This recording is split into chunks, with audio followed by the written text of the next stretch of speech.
ठीक, ये क्या करता है, पूरे बैंकिंग सिस्टम को चलाने का काम करता है। जैसे इंग्लैंड में बैंक ऑफ इंग्लैंड है, यूएस में फेडरल बैंक है, इंडिया में हम इसे रिजर्व बैंक ऑफ इंडिया बोलते हैं। मैंने आपको इसके फंक्शंस बताए थे। सबसे पहला फंक्शन ये बताया था, ये बैंक ऑफ इशू है, मतलब जो भी इंडिया में करेंसी छापी जाती है वो आरबीआई ही इशू करता है। दूसरा मैंने आपको बताया था, ये बैंकर टू द गवर्नमेंट है, मतलब ये होता है कि अगर गवर्नमेंट को कल को बैंकिंग सर्विसेज चाहिए तो आरबीआई प्रोवाइड करता है। ये बैंक के एजेंट के फॉर्म में भी काम करता है, और बैंक को अगर फाइनेंशियल एडवाइस चाहिए होती है तो आरबीआई प्रोवाइड करता है, इसलिए से बैंकर टू द गवर्नमेंट भी कहते हैं। तीसरा मैंने बताया था आपको कि ये बैंकर्स बैंक है, जितने कमर्शियल बैंक्स हैं उनका रिलेशन आरबीआई से होता है। आरबीआई उनके कैश को अपने पास रखता भी है, इसे कैश रिजर्व रेशियो बोलते हैं, और जरूरत पड़ने पर लोन देने का भी काम करता है। मतलब आरबीआई इनके लिए लेंडर ऑफ लास्ट रिजॉर्ट है। फिर मैं याद दिला दे रहा हूं आपको, मैं पढ़ा चुका हूं, मैंने आपको बताया है कि आरबीआई बैंकर्स बैंक, मतलब जैसे सारे बैंकों का रिलेशन पब्लिक के साथ होता है, आरबीआई का रिलेशन बैंक्स के साथ होता है। जैसे हम बैंकों में पैसा जमा करते हैं, बैंक जो होते हैं आरबीआई के पास एक अमाउंट डिपॉजिट करते हैं जिसको कैश रिजर्व रेशियो बोलते हैं, सीआरआर बोलते हैं। सिमिलरली जब बैंकों को कहीं से पैसा नहीं मिलता तो आरबीआई जो होता है वो बैंकों को पैसा देता है। आपको याद आया कि ये सारी चीजें मैं आपको बता चुका हूं, हाँ या ना? आपको याद आया कि नहीं आया? कुछ रिपीट करना हो तो बता दो। आपको ये सब क्लियर है? क्लियर। फिर मैंने आपको बताया था आरबीआई कंट्रोलर ऑफ क्रेडिट का काम करता है। कंट्रोलर ऑफ क्रेडिट का मतलब बेसिकली ये होता है कि देश में जितनी भी मनी सप्लाई है सब आरबीआई ही कर रहा है, ठीक है। वैसे कितना लोन देना है ये भी कौन डिसाइड करता है? आरबीआई ही डिसाइड करता है, ये बात आपको पता होनी चाहिए। अब इसमें क्या होता है, जब आप बात करते हो कि देश के क्रेडिट को आरबीआई कंट्रोल कर रहा है, क्रेडिट माने लोन को आरबीआई कंट्रोल कर रहा है, लोन पे जो इंटरेस्ट बैंक चार्ज करते हैं उनको आरबीआई कंट्रोल कर रहा है, तो हमें रेपो रेट का मतलब पता होना चाहिए। रेपो रेट का मतलब बेसिकली उस रेट को बोलते हैं जिसमें जो आरबीआई होता है वो नॉर्मल बैंकों को लोन देता है। जैसे रिजर्व बैंक ऑफ इंडिया के पास देना बैंक गया और उसने बोला मुझे लोन चाहिए अपनी शॉर्ट टर्म नीड्स को पूरा करने के लिए। याद रखना, कौन सी नीड को? शॉर्ट टर्म नीड्स को पूरा करने के लिए लोन चाहिए। तो आरबीआई लोन तो दे देगा, लेकिन इस लोन पे जो आपसे इंटरेस्ट चार्ज करेगा उस इंटरेस्ट को हम बेसिकली रेपो रेट कहते हैं। उस इंटरेस्ट को हम रेपो रेट कहते हैं। तो जैसे आरबीआई ने आपको लोन पे दिया है 100 करोड़ रुपए, 100 करोड़ आपको लोन पे दिया है और बोला है इस पे वो इंटरेस्ट लगा रहा है 6% का, तो ये 6% जो है वो रेपो रेट कहलाएगा। ये 6% रेपो रेट कहलाएगा। आपको समझ आ गया क्या रेपो रेट क्या है? आपको समझ आ गया क्या रेपो रेट क्या है? मतलब यहाँ पे अब जो देना बैंक है, कौन सा बैंक? देना बैंक है, ये आरबीआई को 100 करोड़ रुपए वापस करेगा। आरबीआई को 100 करोड़ रुपए रिटर्न करेगा, वापस करेगा, रीपे करेगा, और साथ में इंटरेस्ट भी पे करेगा। कितना? 6%। ये क्या कहलाएगा? रेपो रेट कहलाएगा। बोलो रेपो रेट समझ आ गया कि नहीं आया, कि इसमें और कुछ पूछना है मुझसे? कोई डाउट है? क्लियर। अब रेपो रेट का असर जो होता है ना हमारे लोन्स पर भी पड़ता है। रेपो रेट का असर हमारे लोन पे भी पड़ता है। जैसे जब तक आरबीआई 6% रेपो रेट चार्ज कर रहा है तो एसबीआई के ऊपर प्रेशर कम है, और 6% के हिसाब से इंटरेस्ट पे कर देती है आरबीआई को। तो हमको जो लोन होता है वो 8% इंटरेस्ट पे दिया जा रहा है। अब अगर मान लो आरबीआई ने रेपो रेट बढ़ा दिया तो एसबीआई के ऊपर बर्डन बढ़ेगा, उसको भी पैसा चाहिए होगा, तो वो कहां से पैसा लाएगी? हमसे ही वसूलेगी। तो हमारे लोन पे वो इंटरेस्ट क्या करेगी? बढ़ा देगी। बोलेगी हमको भी तो आरबीआई को लोन का पैसा वापस करना होता, हम कहां से लाए? तो अगर रेपो रेट बढ़ेगा तो डायरेक्ट असर पब्लिक के इंटरेस्ट पर या लेंडिंग रेट पर पड़ता है। याद रखना, रेपो रेट बढ़ने से लेंडिंग रेट भी बढ़ जाता है, लोन देने का रेट भी बढ़ जाता है बैंकों का। फिर इससे क्रेडिट कम क्रिएट होता है, लोग डिस्करेज होते हैं, बैंकों से जाके लोन नहीं देते हैं। ये कंसेप्ट समझ आया कि नहीं आया, ये बता दो। ये कंसेप्ट समझ आया कि नहीं आया?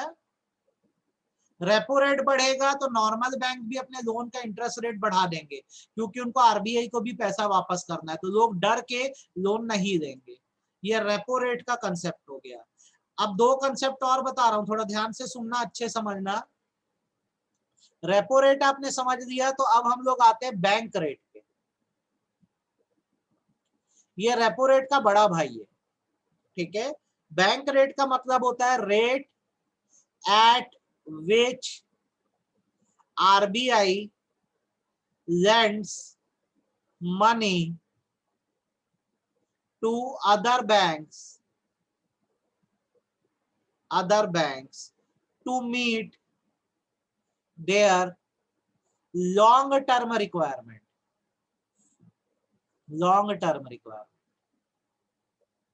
कंफ्यूज नहीं होने का है अपने को, एक बार में अपने को समझ आना चाहिए।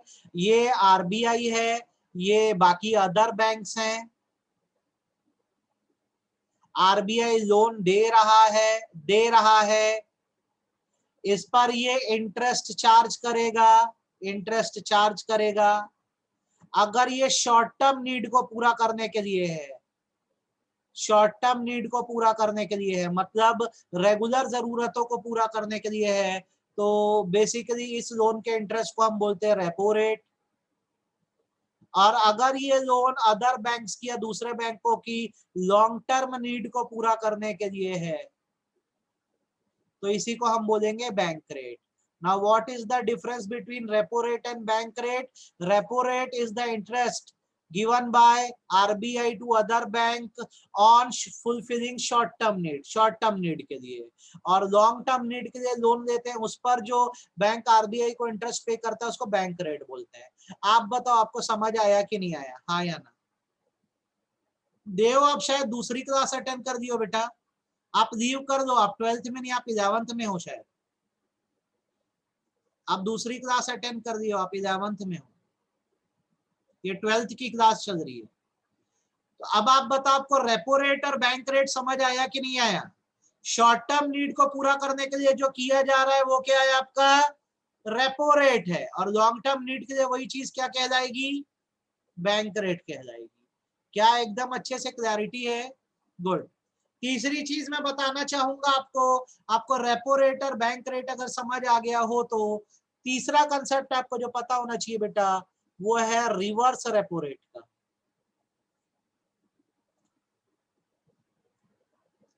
रिवर्स रेपो रेट का कंसेप्ट आपको पता होना चाहिए। अब आप मुझसे पूछोगे रिवर्स रेपो रेट क्या होता है सर, तो मैं आपको बोलूंगा, यहाँ पे पॉइंटर्स डाल देते हैं हम लोग का। भी फंक्शन कौन सा चल रहा है? Controller of credit. इसमें हमने सबसे पहले कौन सा कंसेप्ट पढ़ा? ए रेपो रेट का पढ़ा, फिर बी क्या पढ़ा? बैंक रेट पढ़ा। ये सब इसके अंदर ही आ रहा है। सी क्या आ रहा है अपना? Reverse repo rate. Reverse repo rate का मतलब होता है the rate at which RBI takes loan, RBI takes loan from commercial bank. भाई रेपो रेट में क्या हो रहा था? आरबीआई बैंकों को लोन देकर इंटरेस्ट चार्ज कर रहा था। रिवर्स रेपो रेट जस्ट उसका अपोजिट है। इधर ये आरबीआई है मान लो, इधर ये कोई भी एक बैंक है, जैसे देना बैंक है। अब हमारे आरबीआई ने देना बैंक से लोन लिया है, दिया नहीं है, लोन लिया है। मतलब आरबीआई ने लोन उठाया है, तो ये विथ इंटरेस्ट क्या करेगा? वापस करेगा। तो यहाँ पर देना बैंक जो इंटरेस्ट रेट चार्ज कर रहा है, इसको रिवर्स रेपो रेट बोलते हैं। जब आरबीआई लोन देता था, वो इंटरेस्ट देता था, तो उसको रेपो रेट बोलते थे। जब वो बैंकों से लोन ले रहा है और विथ इंटरेस्ट जो पैसा वापस करेगा, उसको रिवर्स रेपो रेट बोलेंगे। आप बताओ, आपको रिवर्स रेपो रेट समझ आया कि नहीं? रिवर्स रेपो रेट समझ आया कि नहीं? सभी लोग हैंड रेस करके बताए यस और नो। रिवर्स रेपो रेट क्लियर है कि नहीं?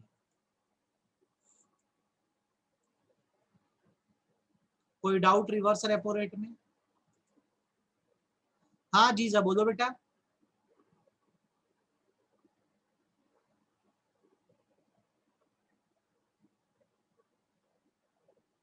बस बस एकदम सही बोला। हाँ बिल्कुल लोन देता है। बिल्कुल लोन लेता है। आरबीआई कैसे, अगर फंड कम पड़ जाते हैं तो वो सारे बैंकों को बोलता है चलो हमारे पास ज्यादा पैसा जमा करो, जो पैसा तुम जमा करोगे उस पर मैं आपको इंटरेस्ट दूंगा। तो सारे बैंक फिर आरबीआई के पैसा जमा करते हैं और उसमें जो इंटरेस्ट रहता है उसको रिवर्स रेपो रेट बोला जाता है। आप बताओ, आपको रिवर्स रेपो रेट समझ आया कि नहीं आया? हाँ या ना? आपको रिवर्स रेपो रेट क्लियर हो गया कि नहीं हो गया? अब आपको ये तीनों समझ आ गया होगा, रेपो रेट भी क्लियर होगा, बैंक रेट भी क्लियर होगा और रिवर्स रेपो रेट भी क्लियर होगा। इसमें आपको बिल्कुल दिक्कत नहीं गई होगी, आपको क्लियर होगा। आगे सुनो जो मैं पढ़ा रहा हूँ। चौथा, हम एक ही फंक्शन पे अभी चल रहे हैं। हम लोग क्या पढ़ रहे हैं कि बैंक जो है वो controller of money supply and credit है। उसमें चार चीजें हमने देख ली। बैंक रेपो रेट डिसाइड कर सकता है आरबीआई, बैंक रेट डिसाइड कर सकता है, रिवर्स रेपो रेट डिसाइड कर सकता है, और चौथी चीज जो एक और है जो आरबीआई कर सकता है, मैं आपको बताऊं तो वो ये है कि वो रिजर्व रिक्वायरमेंट डाल सकता है। रिजर्व रिक्वायरमेंट डाल सकता है मतलब ये है कि वो बैंक्स को कह सकता है कि आपके पास पब्लिक से जितना भी पैसा आता है उसका एक अमाउंट आप अपने पास भी रखो और एक हमको भी दो। नॉर्मली क्या होता है, व्हेन बैंक एक्सेप्ट डिपॉजिट, मैं बैंक बोल रहा हूँ, नॉर्मल बैंक, ठीक है, when bank accept deposit they use it to grant loan. वो इस पैसे का इस्तेमाल क्यों करते हैं? लोन ग्रांट करने के लिए करते हैं। They use it to grant loan. However, full deposit cannot be used to grant loan. There must be certain reserves. कुछ रिजर्व्स होने चाहिए, मतलब कुछ पैसा बचा के भी रखना चाहिए जो कंटीजेंसी में काम आए। जैसे एग्जांपल अपन दे देते हैं, अगर मैं एक बैंक चला रहा हूं, मेरे पास जैसे डिपॉजिट आया 1 लाख का, तो अब मैं इस डिपॉजिट से पूरा 1 लाख लोन पे नहीं दे दूंगा, मैं कुछ रिजर्व निकालूंगा पहले पैसा, ताकि कल को जो डिपॉजिट करे वो मांगने आ गए तो देने लायक हो। तो एग्जांपल के तौर पे 20% रिजर्व निकाल देता हूँ, तो 20,000 मेरे रिजर्व में रहेगा और मैं लोगों को लोन दे सकूंगा 80,000 का। पहले बताओ ये बात समझ आई कि नहीं आई? तो आरबीआई हमेशा ये बोलता है कि आपके जितना भी डिपॉजिट आए आप पूरा लोन पे नहीं दे सकते, आपको कुछ अमाउंट रिजर्व पे निकालना होगा। पहले बताओ ये बात समझ आई कि नहीं? हाँ या ना?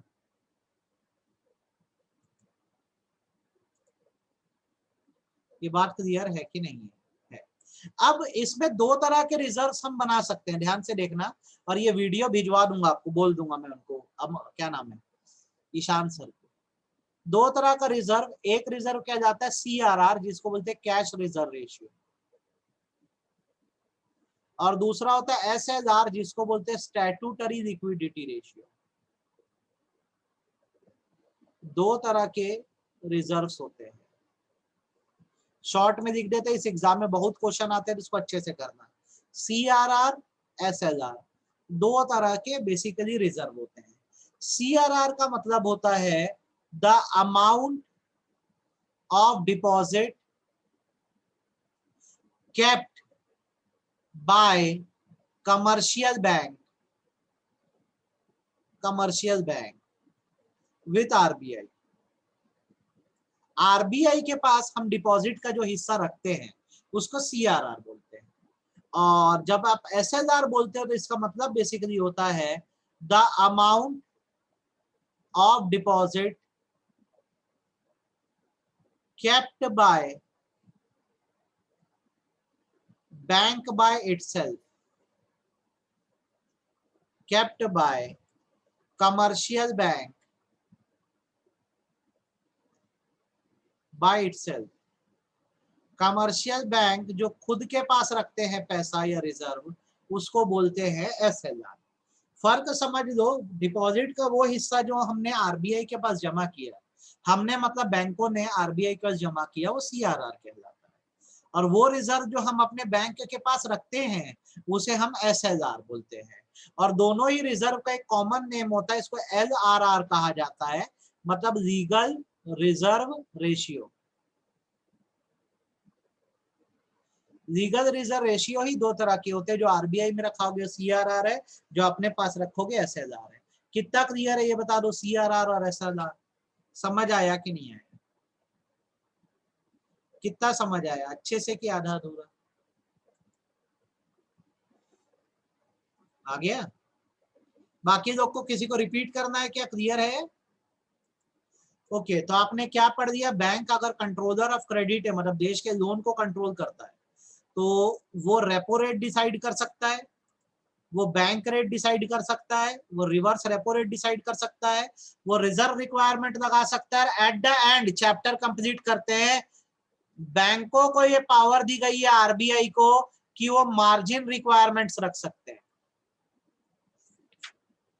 आरबीआई के पास ये पावर है कि अगर बैंक लोन देंगे तो उनको बोल सकता है कि एक मार्जिन रिक्वायरमेंट रखो। मार्जिन रिक्वायरमेंट का मतलब होता है difference between amount of loan and market value of security.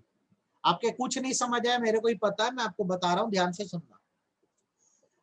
RBI ने सारे बैंकों को एक इंस्ट्रक्शन दिया है,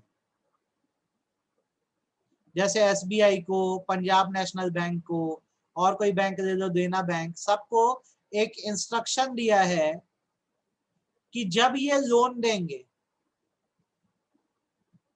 तो लोन एक मार्जिन का होगा। यहाँ पे मार्जिन का होने का मतलब बता दे रहा हूं, ध्यान से सुन लो। जैसे मार्जिन रख दिया गया 30% का, तो मतलब ये होगा कि जैसे अगर जमशेद सर बैंक में लोन मांगने गए, बैंक पूछेगा गिरवी क्या रखाओगे, मैं बोलता हूँ एक प्रॉपर्टी मैं गिरवी रखवाना चाहता हूं जिसकी मार्केट में कीमत 1 करोड़ की है, मार्केट में कीमत 1 करोड़ की है, ये मैं बोलता हूँ। मैं एक प्रॉपर्टी गिरवी रखाना चाहता हूँ जिसकी मार्केट में कीमत 1 करोड़ की है। तो अब मैं जब किसी भी बैंक के पास जाऊंगा, एसबीआई, पंजाब नेशनल बैंक, देना बैंक, तो इनको आरबीआई ने बोल के रखा है तुम 30% का मार्जिन रखना। मतलब ये कि अगर प्रॉपर्टी 1 करोड़ की आएगी तो ज्यादा से ज्यादा जो मुझे लोन अप्रूव होगा वो 70 लाख रुपए तक का होगा। 30% मार्जिन बचा के रख दिया जाता है ताकि कल को अगर मैं डिफॉल्टर निकल जाऊं या पैसा ना दे पाऊं तो प्रॉपर्टी बेचकर वो लोग ज्यादा से ज्यादा पैसा निकाल पाए। तो मार्जिन रिक्वायरमेंट का मतलब ये होता है कि जितनी भी प्रॉपर्टी गिरवी रखाई जाए उससे आपको कम लोन देना है। जैसे अभी बैंकों में 30% मार्जिन चलता है, तो 1 करोड़ की प्रॉपर्टी अगर गिरवी रखाओगे तो लोन 70 लाख का ही मिलेगा। आपको मार्जिन कितना समझ आया, आप ये बता दो, आपको मार्जिन कितना समझ आया ये बताओ, कि फिर रिपीट करूं ये बता दो। मार्जिन क्लियर है कि फिर रिपीट करूं, फटाफट बोलो बेटा। मार्जिन रिक्वायरमेंट मतलब होता है आरबीआई ना बैंकों को साफ साफ बोल देता है जब तुम्हारे पास कोई लोन मांगने आएगा तो उसे प्रॉपर्टी गिरवी रखाना, और प्रॉपर्टी की जो कीमत होगी उसका एक परसेंटेज तक ही लोन देना, उससे ज्यादा मत देना। जैसे अगर आरबीआई ने बैंकों को बोल दिया तुम 30% मार्जिन रखो, तो इसका मतलब यह है कि जितनी भी प्रॉपर्टी आएगा उसका केवल 70% ही लोन के तौर पे दिया जा सकेगा। जैसे मैं बैंक में लोन मांगने गया ना और मैंने प्रॉपर्टी गिरवी रखी 1 करोड़ की, तो बैंक वाले क्या करेंगे, इस 1 करोड़ में से 30% का मार्जिन हटा के लोन मेरे को 70 लाख का ही देंगे। तो मार्जिन मतलब होता है इतना रुपए तक का लोन आपको नहीं देना है, ये बचा कर रखना है, ठीक है। जितनी भी प्रॉपर्टी है लोन हमेशा उससे कम रहेगा, जितना आपको मार्जिन बताया जाएगा उससे कम ही लोन आपको देना है। जैसे अगर मार्जिन 40% हो जाए, ठीक है, और मैं प्रॉपर्टी रखा रहा हूं 1 करोड़ की, तो आप बताओ बैंक मेरे को ज्यादा से ज्यादा कितना लोन दे सकेगा, बैंक मेरे को कितना लोन दे सकेगा ज्यादा से ज्यादा, आप बोलो, फटाफट बोलो। मैंने 1 करोड़ की प्रॉपर्टी की गिरवी रखाई है और बैंक अपने पास मार्जिन रखता है 40% का, तो मेरे को कितना लोन दिया जा सकेगा बोलो? ज्यादा से ज्यादा मेरे को 60 लाख का लोन दिया जा सकेगा, ठीक है। तो जितना मार्जिन रखाया जाता है उसके बाद जो बचता है वही लोन पे दिया जाता है। अगर 1 करोड़ की प्रॉपर्टी में गिरवी रख रहा हूं बैंक के पास और मार्जिन अगर 40% का बोला गया है, मतलब जितना भी प्रॉपर्टी आएगी उसका 40% अमाउंट काट के आप लोन दोगे, तो ज्यादा से ज्यादा लोन 60 लाख का ही दिया जा सकेगा। अभी समझ आया कि नहीं आया? हर लोन में ऐसे ही होता है, होम लोन जाओ या बिजनेस लोन जाओ, सब में ऐसे ही मिलता है। आपको समझ आया कि नहीं? आप हाँ या ना बताओ अच्छे से। तो कभी भी बैंक आप जितना अप्लाई करोगे पूरा लोन नहीं देगा, तो आपकी प्रॉपर्टी देखेगा, आपकी प्रॉपर्टी जितनी होगी उसका एक हिस्सा ही वो लोन के तौर पे दे सकता है, उससे ज्यादा नहीं दे सकता।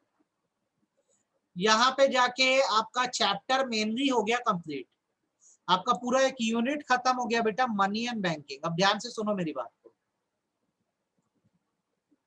मनी के तो मैं क्वेश्चंस भी बनवा दिया हूँ, टेस्ट भी दे दिया हूँ। ये बैंकिंग का ना कल मैं आपको सुबह शीट दूंगा और इसके क्वेश्चन सुबह बनाएंगे अपन, और कुछ बूस्टर पढ़ेंगे, कुछ एक्स्ट्रा चीजें जो एग्जाम में आ सकती है वो पढ़ेंगे, तो क्लास मत मिस करना, ये कल करेंगे। ठीक है, मेरी बात को थोड़ा ध्यान से सुन लो, अच्छे समझ लो। क्लास में शीट दूंगा, क्वेश्चंस रहेंगे और इसके बूस्टर हम चीजें कुछ एक्स्ट्रा पढ़ेंगे। बैंकिंग चैप्टर यहाँ पे आपका खत्म हो गया बेटा, पूरा मनी एंड बैंकिंग पूरा यूनिटी खत्म हो गया।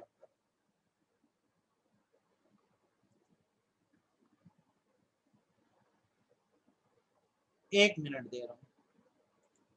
जैसे आप शॉर्ट टर्म नीड या लॉन्ग टर्म नीड बोलते हो ना, तो शॉर्ट टर्म नीड का बेसिकली मतलब होता है डेली एक्सपेंसेस को पूरा करना। जैसे बैंक अभी बड़े नुकसान में जा रहे हैं, अपने स्टाफ को सैलरी नहीं दे पा रहे हैं, तो आरबीआई से कुछ पैसा दे देंगे ताकि वो अपने स्टाफ को टाइम पे सैलरी दे पाए, फिर इस पैसे को रिटर्न कर देंगे। ये शॉर्ट टर्म नीड है, इसमें जल्दी रिटर्न किया जाता है पैसा। लॉन्ग टर्म नीड का मतलब बेसिकली होता है बैंकों के भारी पैसों की कमी हो गई है, आरबीआई को बोलते हैं भैया हमें ना एक बड़ा अमाउंट दे दो जिसको हम कम से कम रख के अपने बिजनेस को ग्रो कर सकें, और ये पैसा जल्दी वापस भी नहीं होगा, तो इसे लॉन्ग टर्म नीड बोलते हैं। ये फर्क है। तो जो छोटे मोटे काम होते हैं डेली एक्सपेंस को पूरा करने के लिए शॉर्ट टर्म नीड है, और बहुत ज्यादा अमाउंट की जरूरत पड़ती है, जैसे बैंक को एक लैंड एक्वायर करनी है, जमीन खरीदनी है, या बैंकों को अपनी नई बिल्डिंग बनानी है, तो वो आरबीआई से लॉन्ग टर्म लोन ले सकती है। बोल सकते हो, बोल सकते हो। अब इसके बाद हम लोग क्या करेंगे, देखो आपने जैसे ये पढ़ लिया ना, तो अब इसके जैसे मनी बैंकिंग हमारा हो गया, सर्कुलर फ्लो हो गया है। अब हम लोग ना गवर्नमेंट बजट स्टार्ट करने वाले हैं। इसके बाद गवर्नमेंट बजट करेंगे यूनिट हम स्टार्ट। मेरा टारगेट ये है कि जून के महीने तक में, जून के महीने तक में माइक्रो इकोनॉमिक्स में मैं आपको मैक्सिमम चीजें करवा डालूं, ताकि मैं आपको साल भर फिर इंडियन इकोनॉमिक डेवलपमेंट धीरे धीरे पढ़ाता रहूंगा। जो थ्योरी है आपका, जो एकदम टेक्निकल है वो ये मैक्रो इकोनॉमिक्स ही है, तो मैं मई जून के महीने में इसको करा दूंगा। सॉरी, धोखे से माइक्रो बोल दिया है, मैक्रो को ना मैं आपको करवा दूंगा आराम से। मई जून में ये टेक्निकल है, इसको करवा दूंगा, फिर आराम से इंडियन इकोनॉमिक डेवलपमेंट करवाता रहूंगा। ठीक है, तो अभी इसके बाद गवर्नमेंट बजट हम लोग चालू करने वाले हैं, लेकिन पहले बैंकिंग की प्रैक्टिस कर देंगे, उसके बाद, उसके पहले नहीं। डेट्स इट फॉर टुडे, ये आप करिए आज, काफी है आपके लिए। इसकी रिकॉर्डिंग मैं भेज दूंगा। समर वेकेशन की बात करता हूँ, पूछता हूँ लगेगा कि नहीं। क्या करोगे, मत दो ना, 12th बोर्ड है यार, पढ़ाई कर लो। 1 ही घंटा तो दिन में पढ़ना है, कहाँ लगा है, छुट्टी छुट्टी चल रही है तुम लोग की, अभी तो कहीं बाहर भी नहीं जा सकते। पढ़ाई करेंगे पूरा मई के महीने में, क्या छुट्टी करें। ठीक।